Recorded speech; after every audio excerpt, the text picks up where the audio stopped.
Assalamu alaikum warahmatullah.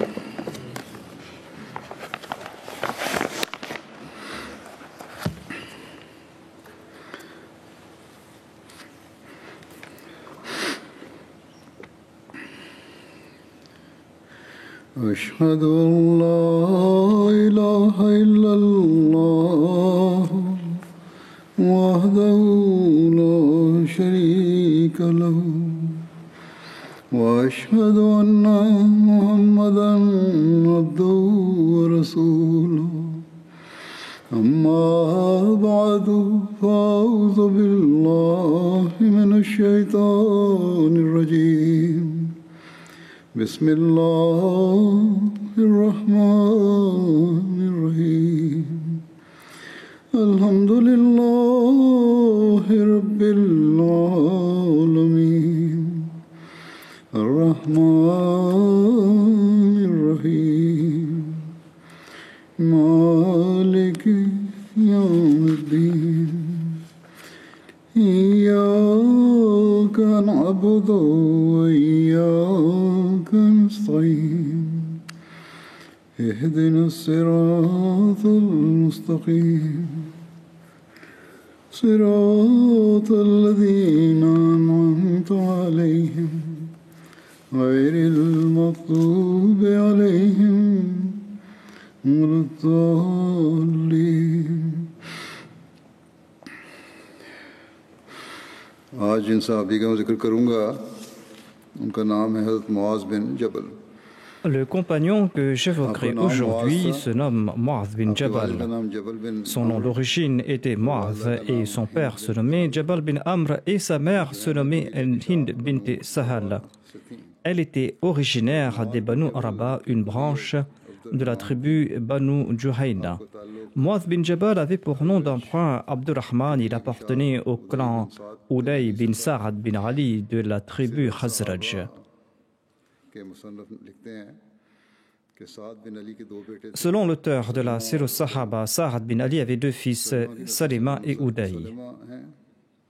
Les Banu Salima sont les descendants de Salima. À l'époque de l'islam, Uday bin Sa'ad n'avait laissé que deux descendants, Mu'adh et son fils Abdurrahman.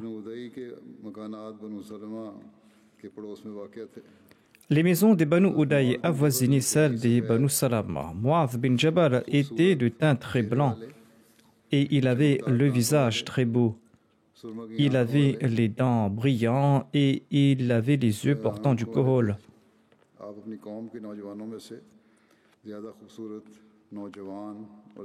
Il était un des plus beaux jeunes de son clan et très généreux. Abu Noaim relate à ce sujet que Mu'adh bin Jabal était renommé pour sa tolérance, pour sa modestie et pour sa générosité parmi les jeunes Ansar. Mu'adh bin Jabal avait participé à la deuxième Bayra d'Aqaba en compagnie de 70 autres Ansar et il avait 18 ans lorsqu'il a embrassé l'islam. Mu'adh bin Jabal avait participé aux batailles de Badr, à la bataille d'Uhud, à la bataille du Fossé et aux autres batailles en compagnie du saint prophète Mohammed sallallahu alayhi wa sallam. Mu'adh avait 20 ans ou 22 ans lorsqu'il a participé à la bataille de Badr. Abdullah bin Jad, son demi-frère de la même mère, avait participé lui aussi à la bataille de Badr. Selon Usudul Rabah, ce demi-frère se nommait Sahal bin Mohammed bin Jad et il appartenait au clan Banu Salama. Et c'est pour cette raison que les Banu Salama l'incluaient dans leur clan. Le saint prophète Mohammed lui avait établi un lien de fraternité entre Abdullah bin Masoud et Mu'adh bin Jabal lorsque les émigrants se sont rendus à Médine. Ces différents récits sont tirés de divers recueils d'histoire. Après avoir embrassé l'islam, Mu'adh bin Jabal a brisé les idoles des Banu Salama en compagnie d'autres jeunes de cette tribu. J'avais évoqué cet incident en mentionnant un autre compagnon précédemment. notamment comment il avait brisé les idoles de la famille. J'en fais mention ici de nouveau. Amr bin al-Jammu possédait à la maison une idole faite de bois, une idole qu'il avait nommée Manat. Il rendait culte à cette idole et il l'honorait. Quelques jeunes des Banu Salma avaient embrassé l'islam lors de la deuxième Bay'a d'Aqaba, dont Mu'adh bin Jabal, ainsi que Mu'adh bin Amr bin al-Jammu, le fils d'Amr bin al-Jammu. J'avais évoqué cet incident en mentionnant Mu'adh bin Amr dans le passé. Ainsi, Mu'adh bin Amr, qui avait embrassé l'islam, a voulu inviter son père, Amr bin al-Jammu, vers l'islam. Et pour ce faire, les deux jeunes hommes prenaient l'idole d'Amr bin al-Jammu et ils partaient la jeter dans un dépotoir durant la nuit.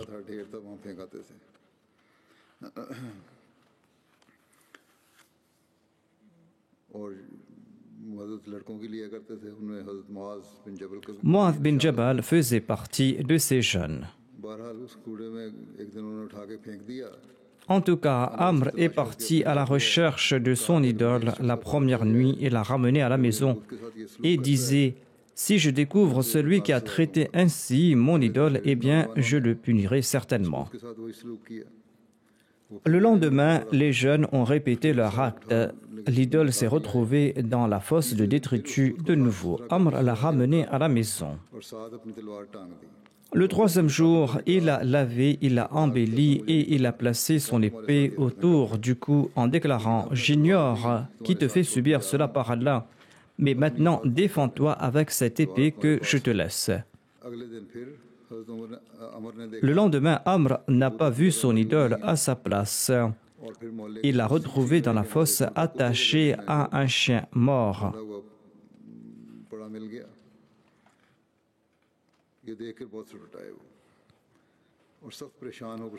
Cela l'a fort tourmenté et il était contraint de réfléchir en voyant cela.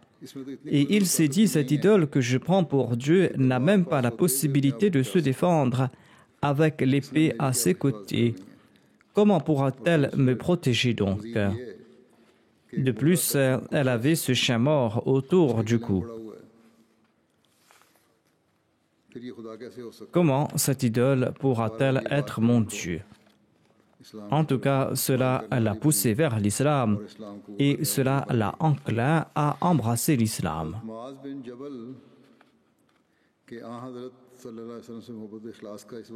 On peut connaître l'amour de Mu'adh bin Jabal grâce à cet incident. Lorsque le saint prophète Mohammed lui est rentré de la bataille d'Uhud, il avait entendu des pleurs et des lamentations dans les rues de Médine.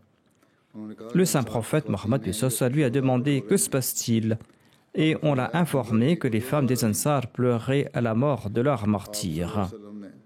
Le saint prophète Mohammed lui a demandé pourquoi personne ne pleure Hamza.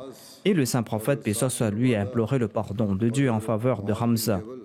Quand Sa'd bin Mu'adh, Sa'd bin Ubada et Mu'adh bin Jabal et Abdullah bin Rawaha ont entendu cette parole du saint prophète Mohammed lui, ils sont partis dans leurs quartiers respectifs et ils ont réuni les pleureuses et celles qui se lamentent en ajoutant « Personne ne va pleurer les martyrs des Ansar tant qu'on ne pleure pas l'oncle du saint prophète Mohammed lui, lorsqu'il a déclaré que personne ne pleure la mort de Hamza parmi les gens de Médine. » Ainsi, tel était l'amour de Mu'adh pour le saint prophète Mohammed lui, le saint prophète qui souffrait de la mort de Hamza. Certes, le saint prophète a interdit de se lamenter, de pleurer pour la mort d'autrui, mais dans ce cas, il avait accordé une permission temporaire ou en voyant l'expression de tristesse des autres, eh bien, le saint prophète Mohammed lui avait souhaité, si seulement on exprimait les mêmes sentiments à l'égard de Hamza. En tout cas, il est interdit en général de se lamenter lors des décès en islam. Le saint prophète Mohammed lui-même avait interdit cette pratique. Après la conquête de la Mecque, le saint prophète Mohammed lui s'est rendu à Hunayn. Hunayn, une vallée vers le nord-est de la Mecque, dans la direction de Taïf. Et lorsqu'il est parti là-bas, il a laissé Mu'adh bin Jabal à la Mecque afin qu'il enseigne la religion aux gens de la ville de la Mecque, afin qu'il leur enseigne aussi le Saint-Coran. Mu'adh bin Jabal a participé à l'expédition de Tabouk. Quand le saint prophète Mohammed lui s'est enquis à propos de Ka'b bin Malik, qui était resté en arrière à Médine, eh bien, un individu des Banu Salama l'a critiqué devant le saint prophète Mohammed lui. Mu'adh bin Jabal a grondé cette personne et il a déclaré: ô envoyé d'Allah, nous n'avons vu que le bien en la personne de Ka'b bin Malik.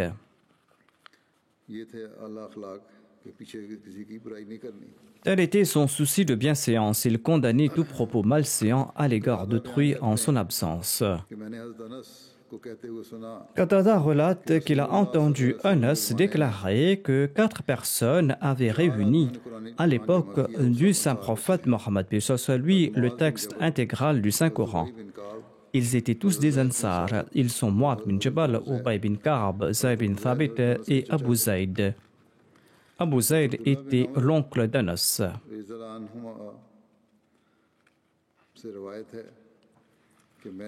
Abdullah bin Amr relate que le saint prophète Mohammed lui avait déclaré: apprenez le Saint-Coran de ces 4 personnes, Ibn Masoud, Salim l'esclave d'Abu Hutayba, Ubay bin Ka'b et Mu'adh bin Jabal.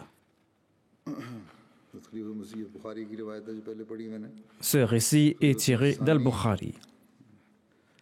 J'avais présenté les explications suivantes du deuxième calife au sujet d'Ubay bin Ka'b dans un sermon précédent. Le deuxième calife déclare à ce propos que le saint prophète Mohammed lui avait créé un groupe de personnes pour enseigner le Saint-Coran. Ils avaient mémorisé le Saint-Coran tout entier du saint prophète Mohammed lui et ils l'enseignaient aux autres. Ces 4 grands maîtres avaient pour mission d'apprendre le Coran du saint prophète et de l'enseigner aux autres. Et ils avaient sous leur supervision d'autres compagnons qui enseignaient eux aussi le Saint-Coran aux autres. Voici les noms de ces 4 grands maîtres: Abdullah bin Masoud, Salim Mawla bin Abi Hudayfa, Mu'adh bin Jabal et Ubay bin Ka'b. Les 2 premiers étaient des émigrants et les 2 derniers étaient des Ansar. Abdullah bin Masoud était un travailleur manuel, Salim était un esclave affranchi, Mu'adh bin Jabal et Ubay bin Ka'b étaient parmi les notables de Médine. En somme, le saint prophète Mohammed lui a choisi des lecteurs de toutes les couches de la société. Selon les hadiths, le saint prophète Mohammed lui avait déclaré que apprenez le Saint-Coran de ces 4 personnes: Abdullah bin Masoud, Salim Mawla bin Abi Hudayfa, Mu'adh bin Jabal et Ubay bin Ka'b. Apprenez le Saint-Coran de ces 4 personnes: Abdullah bin Masoud, Salim Mawla bin Abi Hudayfa, Mu'adh bin Jabal et Ubay bin Ka'b. Ces 4 personnes avaient appris le Saint-Coran directement du saint prophète Mohammed lui, où ils lui avaient récité le Saint-Coran et celui-ci avait corrigé leurs erreurs. Mais en sus de ces 4 compagnons, de nombreux autres compagnons avaient appris le Saint-Coran du saint prophète directement. Ainsi donc, l'on raconte que Abdullah bin Masoud récitait le Saint-Coran et Omar lui a fait remarquer qu'un certain mot devait être prononcé de manière différente. Abdullah bin Masoud a protesté en disant que le saint prophète Mohammed lui avait appris cela, lui avait appris à prononcer ce mot ainsi. Omar l'a emmené chez le saint prophète Mohammed et il s'est plaint qu'il ne prononçait pas le Saint-Coran correctement. Le saint prophète Mohammed lui a demandé à Abdullah bin Masoud de réciter la portion sur laquelle il différait. Et lorsqu'il a terminé sa récitation, il lui a donné raison. Sur ce, Omar a déclaré que vous m'avez appris à prononcer ce mot différemment. Le saint prophète Mohammed lui a fait comprendre que sa prononciation était aussi correcte. Ceci démontre qu'en sus de ses 4 compagnons, le saint prophète apprenait le Coran à d'autres compagnons. La remarque d'Omar quant au fait qu'il avait appris à prononcer un certain mot d'une certaine manière démontre qu'il avait l'habitude d'apprendre le Saint-Coran directement du Saint-Prophète Mohammed à lui. Anas bin Malik relate que le Saint-Prophète Mohammed à lui a déclaré que Abu Bakr est celui qui est le plus bienveillant à l'égard de ma Ummah. Abu Bakr est le plus bienveillant à l'égard de ma Ummah. Omar est le plus strict quant à l'application des préceptes de la religion de Dieu. Othman, quant à lui, est celui qui est le plus pudique parmi eux. Et Ali bin Abi Talib est celui qui est le plus juste d'entre eux à rendre des verdicts. Et Ubay bin Ka'b est celui qui connaît le mieux le Coran, la parole d'Allah. Et Mu'adh bin Jabal dispose de la plus grande connaissance de ce qui est licite et de ce qui est illicite. Et Zayd bin Thabit est celui qui dispose d'un plus grand savoir quant aux obligations. Le saint prophète Mohammed lui a ajouté: écoutez, il existe un amin dans chaque Ummah, et l'amin de cette Ummah est Abu Ubaida bin al-Jarrah.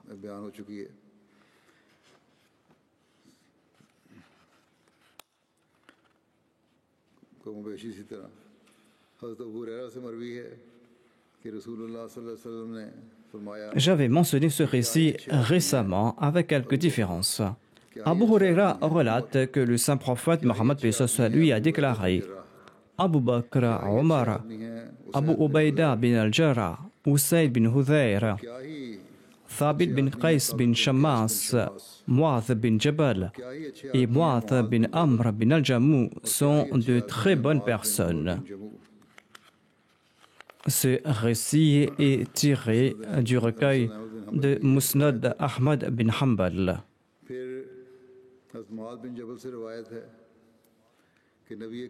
Mu'adh bin Jabal relate qu'un jour, le saint prophète Mohammed lui a tenu la main et il lui a dit ceci: Ô Mu'adh, je jure au nom d'Allah que je t'aime. Mu'adh a déclaré: Ô envoyé d'Allah, que mes parents soient sacrifiés pour vous. Sachez que moi aussi je vous aime. Le saint prophète Mohammed lui a dit: Ô Mu'adh, je te conseille vivement de réciter ces prières après chaque salat. Il ne faut jamais abandonner ces prières. Récite ces prières: Allahumma a'inni ala dhikrika wa shukrika wa husni ibadatika. C'est-à-dire: Ô Allah, aide-moi à me souvenir de toi, à être reconnaissant envers toi et à t'adorer de la meilleure façon. Mu'adh bin Jabal relate que le saint prophète Mohammed lui a dit ceci: Souhaites-tu que je t'informe à propos d'une des portes du paradis? Mu'adh a répondu: certainement. Le saint prophète Mohammed lui a répondu: récite la formule la hawla wa la quwwata illa billah. Mu'adh avait demandé au saint prophète Mohammed lui à propos du degré ultime de la foi.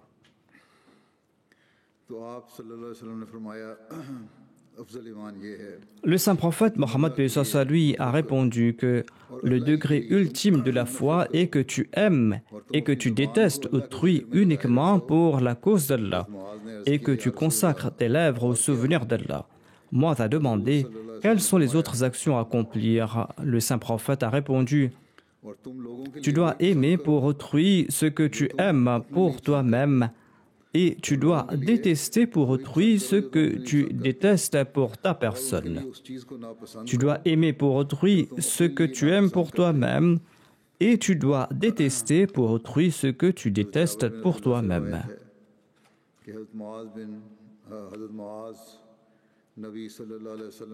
Jabir bin Abdullah relate que Mu'adh bin Jabal priait derrière le saint prophète Mohammed lui dans la mosquée Nabawi. Ensuite, il retournait diriger la prière aux fidèles de son quartier. Il priait derrière le saint prophète, ensuite il partait diriger la prière dans son quartier. Ce récit est tiré du recueil d'Al-Bukhari. Jabir relate que Mu'adh bin Jabal priait en compagnie du saint prophète Mohammed lui. Ensuite, il dirigeait la prière parmi les gens de son quartier. Une nuit, il avait accompli la prière d'Isha en compagnie du saint prophète Mohammed lui. Ensuite, il est retourné dans son quartier pour diriger la prière. Et il a récité la sourate Al-Baqarah lors de la salat. et une personne s'est séparée de la congrégation et cette personne a commencé à prier en aparté. Cette personne a constaté que Mu'adh récitait une longue sourate et il a fait ses salams et il a commencé à prier séparément. On lui a demandé s'il était un hypocrite. On lui a dit, est-ce que tu es devenu un hypocrite pour abandonner la prière en congrégation et pour prier tout seul? Sur ce, il a répondu, non, par Allah, je ne suis pas un hypocrite et je me présenterai certainement au saint prophète Mohammed paix soit lui et je l'informerai de mon acte. Si j'étais un hypocrite, je me serais caché, mais sachez que j'en informerai le saint prophète Mohammed paix soit lui. Ainsi, il s'est rendu auprès du saint prophète et il a déclaré, ô envoyé d'Allah, j'ai un chameau pour transporter de l'eau et pour en fournir aux gens. Et je travaille pendant toute la journée. Mu'adh bin Jabal avait accompli la prière d'Isha à votre compagnie. Ensuite, il est venu diriger la prière dans notre quartier où il a récité la sourate al-Baqarah.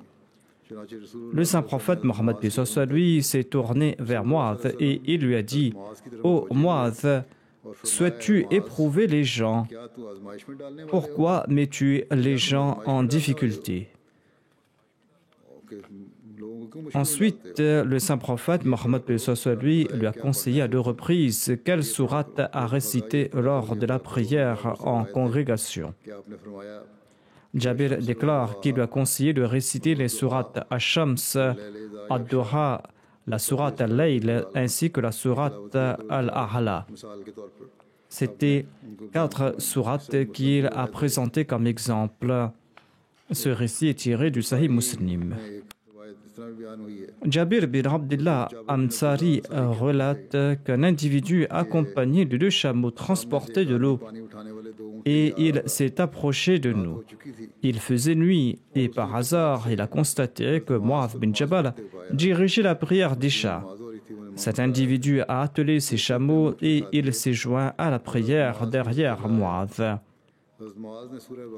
Mu'adh a récité la sourate al-Baqarah ou la sourate al-Nisa. Sur ce, l'individu en question a abandonné la prière en congrégation. Il a su plus tard que son action avait déplu à Mu'adh. Il s'est présenté au saint prophète Mohammed paix soit lui et il s'est plaint auprès de lui à propos de Mu'adh. Et à 3 reprises, le saint prophète Mohammed paix soit lui a déclaré, ô Mu'adh, tu places les gens dans de grandes épreuves. Pourquoi éprouves-tu les gens en récitant de si longues sourates? Pourquoi n'as-tu pas récité les sourates Al-A'la, Ash-Shams ou la sourate Al-Layl? Tu aurais dû réciter ces sourates car derrière toi prient les vieux, les faibles et les démunis. Ce récit est tiré d'Al-Bukhari. Le 2e calife de la communauté Ahmadiyya a évoqué les conseils prodigués par le saint prophète Mohammed paix soit lui à Mu'adh sur la récitation des sourates courtes lors de la salat. Le 2e calife déclare que le saint prophète Mohammed paix soit lui appréciait que l'imam récite les sourates al-A'la, al-Ghashiyah, la sourate al-Fajr ou d'autres sourates de ce genre lors de la salat en congrégation. Selon le recueil de Nisaï, Jabir bin Abdullah relate que Mu'adh bin Jabal dirigeait la prière quand un individu s'est joint à la congrégation. Mu'adh a récité de longues sourates, la sourate Al-Imran ou la sourate An-Nisa, selon certains récits. La prière s'était rallongée et cette personne s'est séparée de la congrégation. Et cette personne a commencé à prier tout seul dans un coin. Après la salat, quelqu'un en a fait mention à Mu'adh et il lui a relaté qu'un individu s'était joint à la prière et s'était séparé de la congrégation lorsque l'imam a récité de longues sourates et que cette personne a prié dans un coin tout seul avant de rentrer. Mu'adh a déclaré qu'il s'agit certainement d'un hypocrite. Et par la suite, Mu'adh a relaté cet incident au saint prophète Mohammed paix soit lui. Et ici, il est dit que c'était Mu'adh qui avait fait mention de cela au saint prophète. Il a déclaré que j'étais en train de diriger la prière. Un individu s'est joint à la congrégation. Et quand la prière est devenue longue, eh bien, il s'est séparé de la congrégation. et il a prié en apporté avant de rentrer chez lui. Lorsque cet individu a su qu'on s'était plaint de lui auprès du saint prophète Mohammed lui, il s'est présenté au saint prophète et il a déclaré « Je me suis joint à la congrégation derrière lui quand j'ai constaté qu'il dirigeait la prière. Mais il a rallongé la prière, la sola était longue. Nous travaillions dur et ma chamelle n'avait pas encore mangé. Je me suis séparé de la congrégation pour accomplir la prière en aparté dans un coin. Ensuite, je suis rentré chez moi où j'ai donné du foin à ma chamelle. » En entendant cela, le saint prophète Mohammed lui était fort en colère contre Mu'adh et il lui a dit « Oh Mu'adh, souhaites-tu éprouver les gens? Pourquoi n'as-tu pas récité les sourates Al-A'la, Al-Shams, Al-Layl ou Al-Fajr? Pourquoi as-tu commencé à réciter de si longues sourates ?» Ainsi, l'on comprend grâce à cela que le saint prophète Mohammed lui considérait ces sourates comme celles de taille moyenne. À certains moments particuliers, l'on peut réciter de longues sourates, ou l'on peut réciter des sourates courtes lorsqu'on est malade. Mais on doit réciter en général des sourates de taille moyenne lors de la salat en congrégation. Il ne faut pas pour autant se contenter de réciter uniquement ces sourates. Il s'agit là d'une directive générale, c'est-à-dire que l'imam ne doit pas réciter de longues sourates lors de la prière en congrégation. Mais en accord à sa situation, s'il n'y a pas d'autre imam et que l'on ne connaît que des sourates courtes, eh bien, on peut réciter ces sourates en dirigeant la prière en congrégation. En principe, on ne doit pas réciter de longues sourates lorsqu'on dirige la prière en congrégation, car il s'y trouve des vieux, des malades ou des gens qui travaillent. Mu'adh bin Jabal relate, j'étais assis derrière le saint prophète Mohammed lui sur la même monture. Il y avait entre lui et moi la partie arrière de la selle de l'animal. Il m'a dit, ô Mu'adh bin Jabal, j'ai répondu, je suis présent, ô envoyé d'Allah, et je suis chanceux d'être en votre compagnie. Après quelque temps, le saint prophète a demandé de nouveau, ô Mu'adh bin Jabal, j'ai répondu, je suis présent, ô envoyé d'Allah. Après quelque temps, il a demandé de nouveau, ô Mu'adh bin Jabal. J'ai répondu, je suis présent, ô envoyé d'Allah, je suis chanceux d'être en votre compagnie. Il m'a dit, connais-tu les droits d'Allah sur ses serviteurs? J'ai répondu, Allah et son envoyé savent le mieux. Il a répondu que le droit d'Allah sur son serviteur est que ce dernier doit lui rendre culte et ne doit lui associer personne. Après avoir avancé, le saint prophète a déclaré de nouveau, ô Mu'adh bin Jabal, j'ai répondu, je suis présent, ô envoyé d'Allah. Le saint prophète Mohammed lui m'a demandé, connais-tu les droits des serviteurs sur Dieu? Dans un premier temps, il avait évoqué les droits d'Allah sur ses serviteurs. Et il a évoqué dans un deuxième temps les droits des serviteurs sur la personne de Dieu lorsque ceux-ci s'acquittent de leurs devoirs envers lui. Mu'adh a répondu, Allah et son envoyé savent le mieux. Le saint prophète Mohammed lui a répondu, le devoir d'Allah est qu'il ne doit pas châtier ces derniers. Ainsi, le devoir de Dieu est de ne point punir ceux qui s'acquittent de leurs devoirs envers lui. Ce récit est tiré du Sahih Muslim. Mu'adh bin Jabal relate, je voyageais en compagnie du saint prophète Mohammed lui, je me suis rapproché de lui en cours de route et je lui ai demandé, ô envoyé d'Allah, préconisez-moi une action qui me fera mériter le paradis et qui me protégera du feu de l'enfer. Le saint prophète Mohammed lui a déclaré, tu as posé une question très importante. Cette œuvre sera facile à celui pour qui Allah la facilitera. Ensuite, le saint prophète Mohammed lui a déclaré, adore Allah et ne lui associe personne. Accomplis la salat, paye la zakat, jeûne au cours du ramadan et accomplis le hajj, le pèlerinage à la Mecque. Ensuite, il a demandé, souhaites-tu que je t'informe à propos de la porte du bien? Le saint prophète a déclaré que le jeûne est un bouclier et l'aumône éteint les péchés tout comme l'eau éteint le feu, et accomplit la prière de Tahajjud au milieu de la nuit.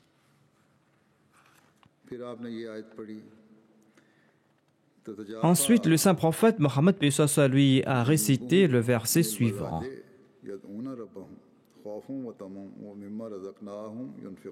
تتجافى جنوبهم عن المضاجع يدعون ربهم خوفا وطمعا ومما رزقناهم ينفقون فلا تعلم نفس ما أخفي لهم من قرة أعين جزاء بما كانوا يعملون. C'est-à-dire leur flanc reste éloigné de leur lit et ils s'adressent à leur Seigneur avec crainte et espoir et ils dépensent de ces dons et richesses que nous leur avons accordés. Et aucune âme ne sait quelle joie pour les yeux est tenue cachée pour elle en récompense pour leurs bonnes actions.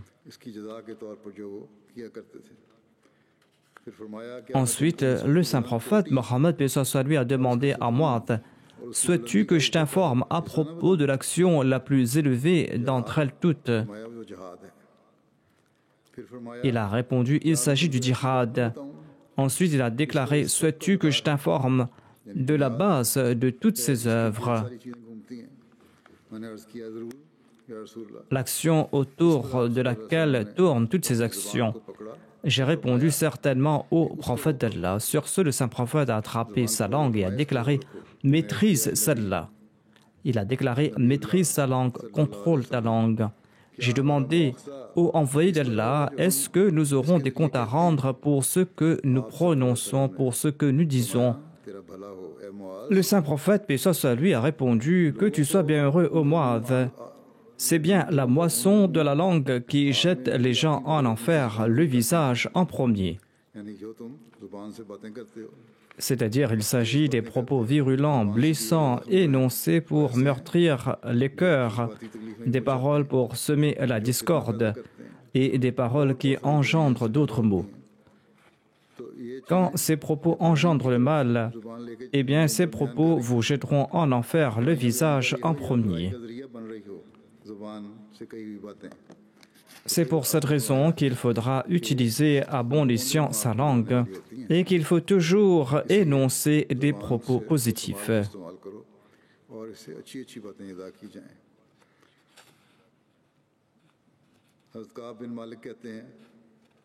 Ka'b bin Malik relate que Mu'adh bin Jabal promulguait des fatwas à l'époque du saint prophète Mohammed lui, lors du vivant du saint prophète Mohammed lui, ainsi qu'à l'époque du calife Abu Bakr à Médine.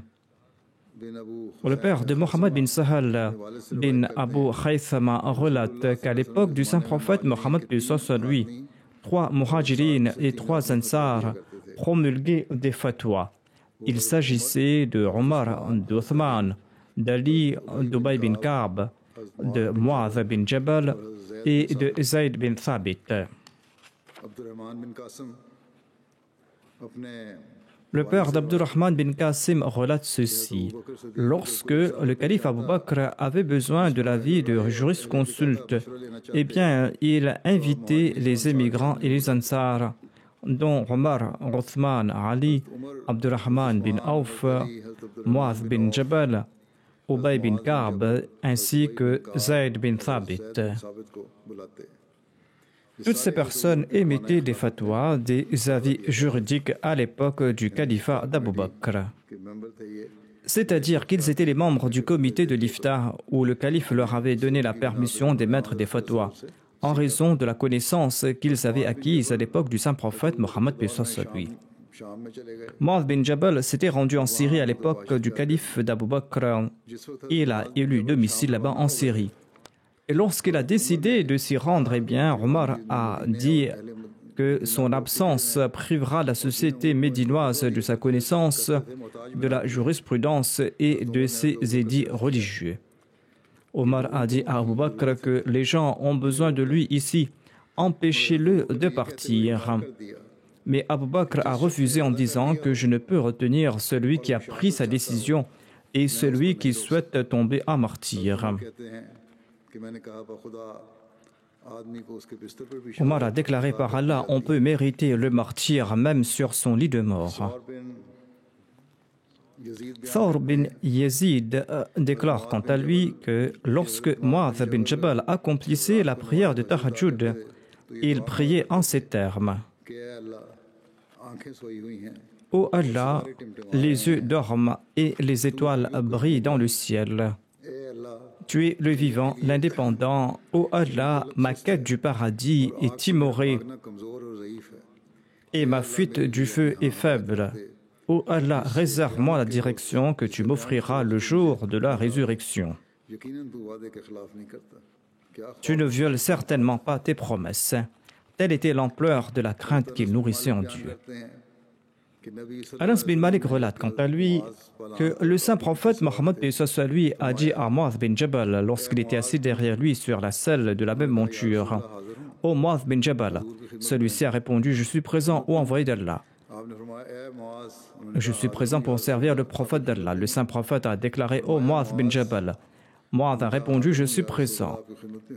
Ô Mu'adh bin Jabal, a dit le saint prophète Mohammed lui. À 3 reprises, le saint prophète lui l'a appelé.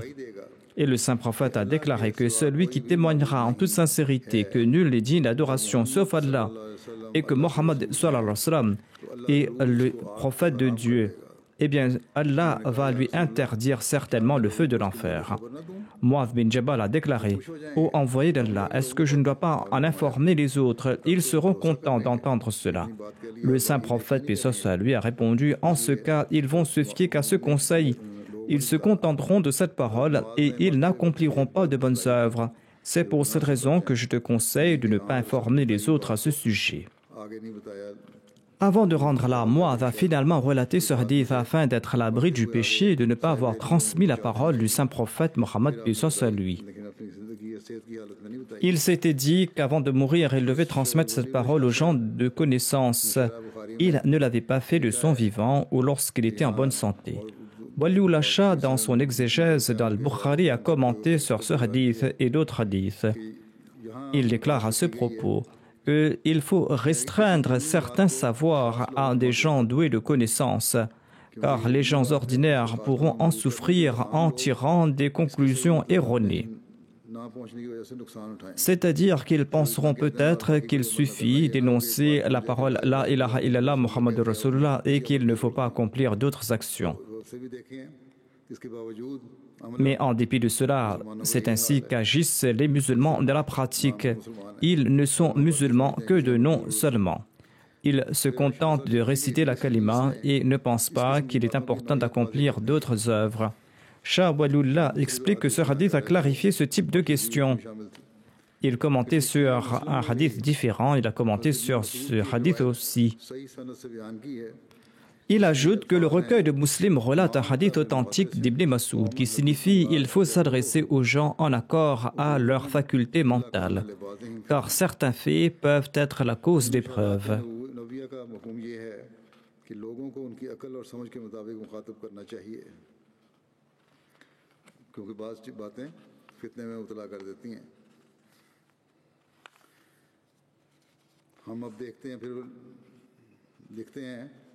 कि हम अब देखते हैं कि मोमिन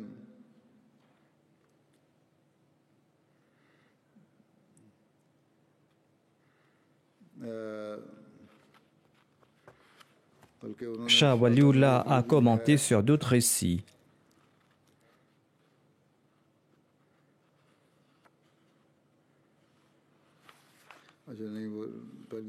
Mais ce sont des récits qui méritent de longues explications et que je n'évoquerai pas ici. Il ajoute que certains prétendus croyants se contentent de réciter La ilaha illallah et ils souhaitent affranchir les hommes du joug de la charia en leur offrant le certificat de la foi. Et ils n'accordent aucune importance aux exigences de la foi. Tout mullah, tous ceux prononçant des discours offrent un certificat de croyants à ceux qui prient derrière eux. et ils pensent qu'il ne leur est pas important d'accomplir d'autres bonnes œuvres. Il ajoute quand existeront pareils croyants professant leur foi du bout des lèvres, eh bien la foi n'existera ni dans les cœurs, ni même sur les lèvres, mais montera aux cieux, comme l'avait affirmé le saint prophète. Pareils gens existeront durant les derniers temps. Le saint prophète, paix soit sur lui, a déclaré cela à propos de ceux qui récitent la kalima. Il ajoute que le saint prophète, paix soit sur lui, avait déclaré que celui qui évitera toute forme de polythéisme jusqu'à sa mort ira au paradis. Le fait que le saint prophète, paix soit sur lui, ait appelé Mu'adh à 2 ou 3 reprises pour ensuite se taire démontre qu'il souhaitait attiser son intérêt. Et quand Mu'adh a répondu à 2 ou 3 reprises « Je suis présent au envoyé d'Allah », eh bien, ceci l'a poussé à vouloir écouter plus attentivement les propos du saint prophète Mohammed paix soit sur lui. Et quand Mu'adh lui a consacré toute son attention, c'est là qu'il lui a prodigué ce conseil, afin que cela se grave dans son esprit et afin que cela perdure en son âme. Le saint prophète, paix soit sur lui, avait attiré son attention à 3 reprises, afin qu'il en prenne conscience. Mu'adh, quant à lui, a respecté à la lettre la consigne du saint prophète, et il n'en a fait mention qu'au moment de sa mort, de peur que Dieu ne lui demande pourquoi il n'avait pas transmis ce dire qu'il connaissait du saint prophète Mohammed, paix soit sur lui. C'est-à-dire, les paroles de savoir doivent être transmises tout au moins aux gens du savoir. De toute façon, les musulmans se posent en croyant ces jours-ci. En récitant la kalima, ils se croient exempts de toute forme de polythéisme, quand en fait ils nourrissent d'innombrables idoles dans le cœur. Ils placent leur confiance dans les choses de ce monde. Même de grands prédicateurs placent leur confiance en les choses de ce monde si l'on examine leur état en profondeur. J'avais évoqué plus tôt le hadith affirmant que le feu de l'enfer ne touchera pas celui qui récite la kalima. Mais il en découle aussi que Dieu seul est à même d'accorder cette récompense. Aucun mortel ne peut émettre de fatwa qualifiant un tel de musulman, un autre de non-musulman. Ces fatwas fabriqués de toutes pièces sont contraires aux préceptes du Saint-Coran. Ces jours-ci, les musulmans célèbrent la Miladun Nabi en grande liesse au cours de ce mois de Rabiul Awwal. Or, adopter les préceptes du saint prophète Mohammed paix soit sur lui, suivre son exemple, sont les actions essentielles à accomplir. Il ne faut pas se gonfler d'orgueil en raison de son savoir pour se dire musulman, se croire musulman. Il faut laisser entre les mains d'Allah le cas de ceux qui récitent la kalima. Ces actions de la part de la Ummah plairont au saint prophète Mohammed paix soit sur lui. Tout en envoyant des salutations sur le saint prophète Mohammed paix soit sur lui, il faudra aussi remercier Dieu de ne pas avoir abandonné la religion du saint prophète. En accord à ses promesses, en accord aux prophéties du saint prophète, Dieu a suscité le Messie promis l'Islam pour la renaissance de la religion.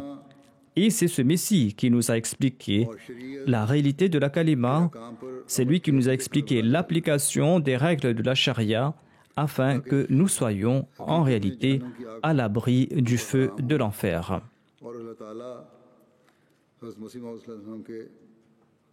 Qu'Allah permette à ceux qui rejettent le Messie promis l'Islam de comprendre ces faits, qu'ils comprennent ces faits et que nous, les Ahmadis, nous puissions nous aussi saisir l'essence véritable des enseignements de l'islam, le sens véritable de la kalima, et qu'Allah nous permette de traduire tout cela dans la pratique. Mu'adh bin Jabal relate qu'il avait accompagné le saint prophète Mohammed paix soit sur lui lors de l'expédition de Tabouk. Le saint prophète combinait les prières, il accomplissait la prière de Dhuhr et d'Asr en même temps, ainsi que celle de Maghrib et d'Isha en même temps. Un jour, il avait retardé la Swala. Le saint prophète paix soit sur lui est sorti de sa résidence. Il a accompli en même temps les solats de Dhuhr et d'Asr. Ensuite, il est rentré et il est sorti de nouveau pour accomplir la prière de Maghrib et d'Isha. Ensuite, le saint prophète a déclaré que demain, Inch'Allah, vous serez à la source de Tabouk. il n'avait pas accompli les 4 salats au même moment. Il y avait tout simplement un court intervalle entre les 2 premières salats et les 2 dernières salats. Il se peut qu'il ait accompli la prière de Dhuhr et d'Asr au moment de la prière d'Asr ou au dernier moment de la prière d'Asr et qu'il ait accompli la prière de Maghrib et d'Isha au premier moment de la prière de Maghrib. En tout cas, le saint prophète, paix soit sur lui, a déclaré que demain vous atteindrez la source de Tabouk que lorsque le soleil va briller dans le ciel. C'est-à-dire qu'il avait estimé qu'ils atteindront cette source durant la journée. Ensuite, il a déclaré que quiconque parmi vous parvient à cette source ne doit pas toucher son eau ou en boire jusqu'à ce que je sois sur place.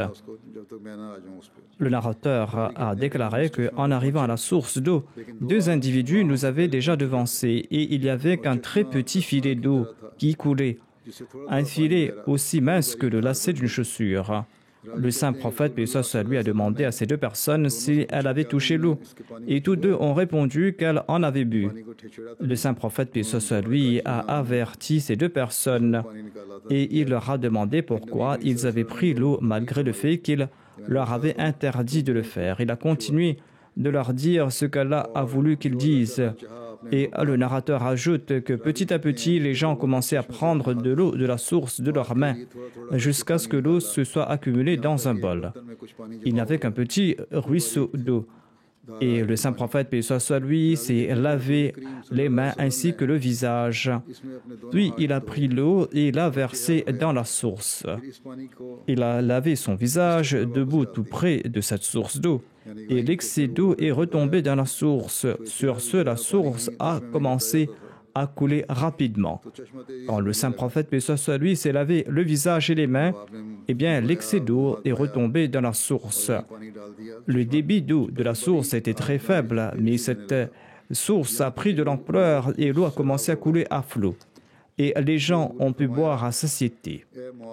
Le saint prophète a déclaré: Ô Muadh, si tu vis assez longtemps, tu verras que cet endroit sera rempli de vergers.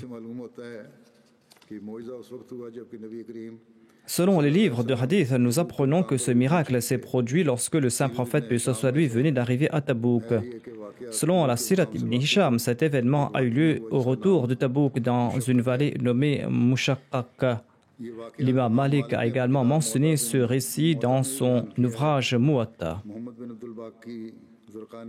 Tout en expliquant ce hadith, Mohammed bin Abdul Baqi Zurqani écrit que Abu Walid Waji déclare qu'il s'agissait d'une prophétie qui s'est accomplie et que le saint prophète, paix soit sur lui, avait mentionné spécifiquement Muadh parce qu'il avait élu domicile en Syrie. Et c'est en Syrie qu'il est décédé. Le saint prophète, paix soit sur lui, savait par révélation que Muadh allait voir cet endroit. Et à travers les bénédictions du saint prophète, paix soit sur lui, cette vallée allait être emplie d'arbres et de vergers. Selon Allama Abdul Barr, il est dit que Ibn Bassa déclare qu'il a visité toute la région entourant cette source. La verdure de ces arbres était telle que peut-être cela allait durer jusqu'à la fin des temps, exactement comme l'avait dit le saint prophète, paix soit sur lui. Selon l'Aqdas Sirat an-Nabawi, le chef de Tabouk a déclaré que jusqu'il y a 2 ans de cela, cette source était débordante, et ce, depuis plus de 1400 ans. Ensuite, les puits tubulaires ont été creusés dans les zones à basse altitude et donc l'eau de la source s'est déplacée vers ces puits tubulaires. Et après avoir distribué cette eau dans 25 puits, la source s'est tarie. Ensuite, il nous a fait visiter ce puits et nous avons vu un tuyau de 4 pouces et l'eau couler avec une grande force sans l'utilisation d'une pompe. Et il en était de même dans les autres puits. Cela n'est dû qu'aux bénédictions du miracle du saint prophète Mohammed paix soit sur lui. Il y a une grande abondance d'eau à Tabouk et en dehors de Médine et de Khaybar, nous n'avons jamais vu autant d'eau ailleurs. En fait, l'eau à Tabouk est plus abondante que dans ces 2 villes. Grâce à toute cette eau, on a fait pousser des vergers à Tabouk. Suite aux prophéties du saint prophète Mohammed paix soit sur lui, cette région est donc remplie de vergers et le nombre ne fait qu'augmenter. Inch'Allah, j'évoquerai Mu'adh bin Jabal la prochaine fois. Je vais diriger la prière funéraire de quelques personnes après la prière de Jumma. Et je mentionne les défunts à présent. Le premier défunt est Maulvi Fazan Khan, qui était missionnaire en chef de la région de Khurda Dunyagar à Orissa. Il était diabétique et le 10 septembre dernier, il a été hospitalisé suite à une fièvre typhoïde et à une pneumonie sévère. Et il est décédé en accord à la volonté divine. Inna lillahi wa inna ilayhi raji'un. Il était moussi. Il laisse derrière lui son épouse Sakina Begum et sa fille Fariha et son fils Rehan. Il était très impliqué dans les activités de la Jamaat. Il était pieux, il prenait soin des missionnaires et des molémines qui travaillaient sous lui. Il était doux, il était de tempérament très simple, joyeux et pieux. C'était quelqu'un de très humble. Il avait rejoint la Jamia de Qadian en 1980 et il est sorti de la Jamia en 1988. Et par la suite, il a servi sur le terrain.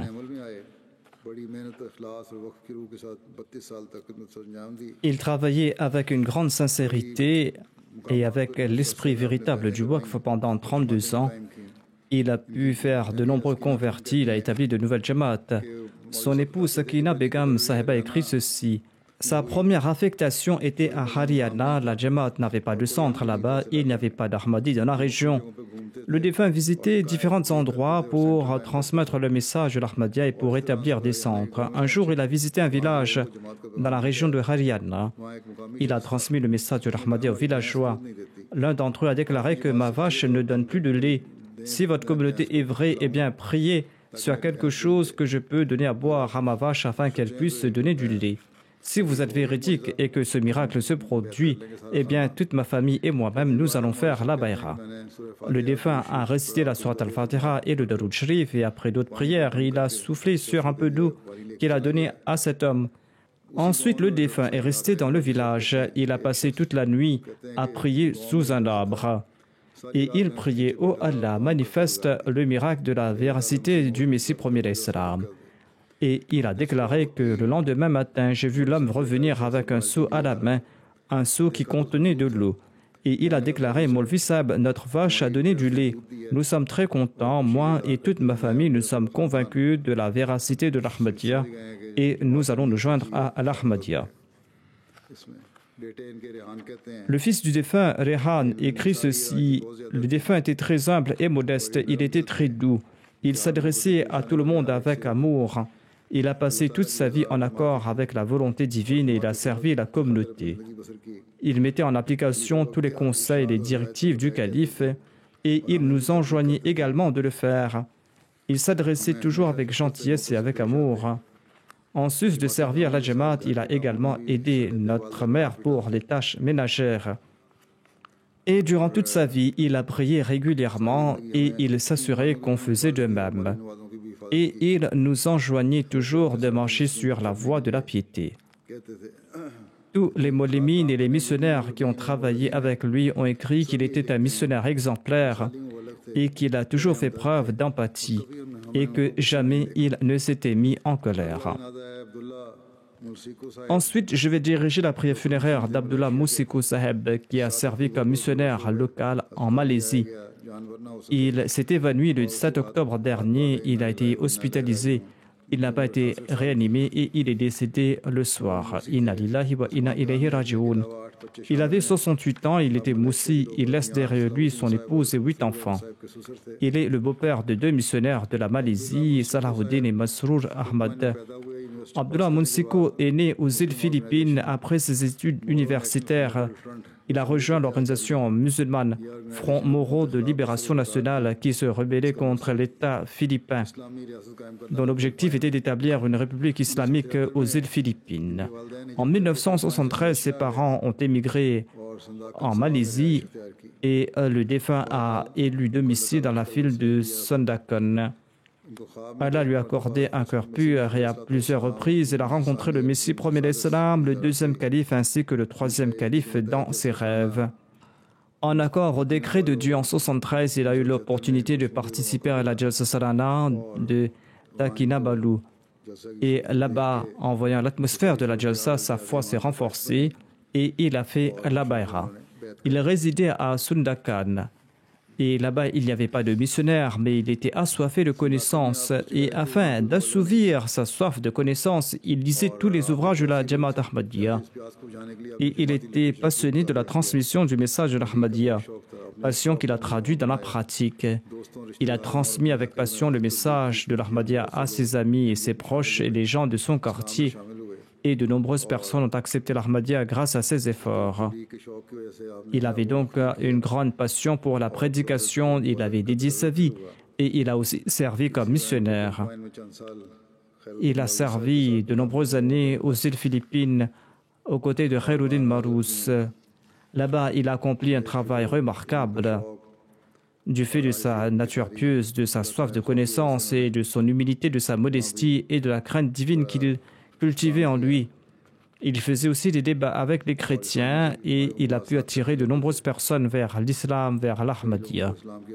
Il ne parlait pas la langue ourdou, mais il était intéressé à apprendre la langue ourdou. Il avait appris des passages et des poèmes en langue ourdou. Il était imbu d'un grand sens de l'hospitalité.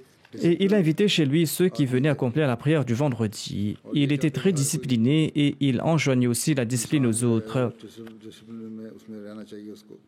Il souhaitait donc que tout le monde soit discipliné et il éduquait les gens en accord à ses principes.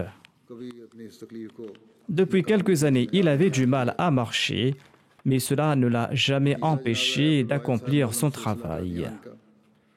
Ensuite, je vais diriger la prière funéraire d'Abdul Wahid, qui était Moulimin à Qadian. Il est décédé le 12 septembre dernier à l'âge de 56 ans. Inna lillahi wa inna ilayhi raji'un. Il appartenait à une famille chrétienne.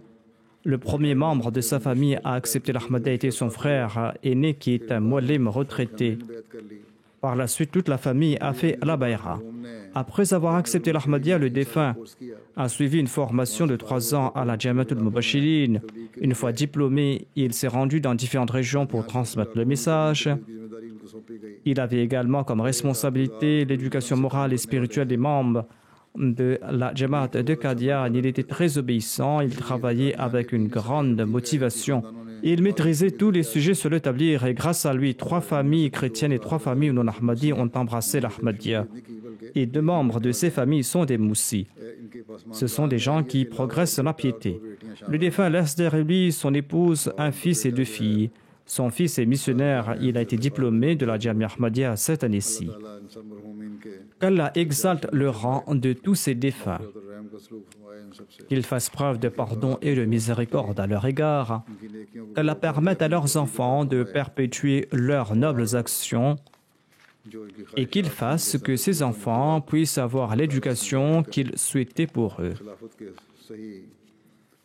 Et qu'Allah, le Très-Haut, permette à certains de ces enfants qui sont des Waqf Zindagi d'être de véritables aidants du califat. Qu'Allah fasse preuve de pardon et de miséricorde à leur égard. Comme je l'ai mentionné, je vais diriger, Inch'Allah, leur prière funéraire après la prière de Jumu'ah.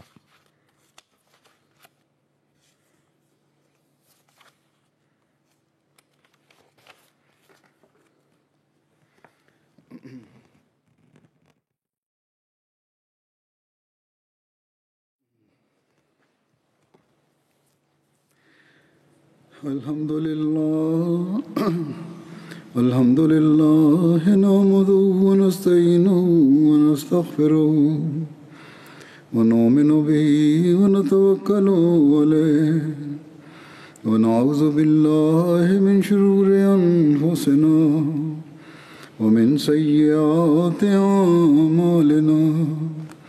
Man yahdihillahu fala mudilla lahu ومن يضلل فلا هادي له ونشهد أن لا إله إلا الله ونشهد أن محمدا عبده ورسوله عباد الله رحمكم الله إن الله يأمر بالعدل والإحسان وإيتاء ذي القربى وينهى عن الفحشاء والمنكر والبغي يعظكم لعلكم تذكرون اذكروا الله يذكركم وادعوه يستجب لكم ولذكر الله أكبر